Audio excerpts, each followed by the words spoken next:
So, ayan. Oo, golf car. Yun. Kasi parang siyang pang golf car talaga eh. Yan. Sakay kami dito ngayon. Oh, hello ma'am. Gusto mong, okay lang ba ma'am na makita ka sa ano ko, shorts ko sa YouTube? Sure. Okay. Baka gusto mong mag-shoutout sa mga katrabaho. Shout out. Sinong gustong kumuha ng buy dito sa Alegria? Pabalik ka na ng ano ma'am, na Israel. Israel. Yan. Paano ka magsabi ng parang hello or good day? Paano mo sabihin yun ma'am sa language? Shalom. Ah, shalom. Ngayon, Boker Tov. Morning ngayon. Ayun. Oh, ang ganda dito sa Alegria. Para siyang... Ayoko. Tsaka tignan niyo po yung main road nila, di ba? Parang 4 lanes. Yan. Naka-golf tayo sa sakyan na. Yeah, naka-golf car tayo, e-bike golf car.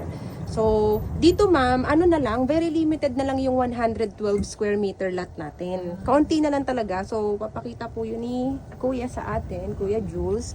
Nakita niyo po yung mga bahay na yan. Nag-start po siya ng 15 to 20 M. Pag mag-avail po tayo ng house and lot na single detached.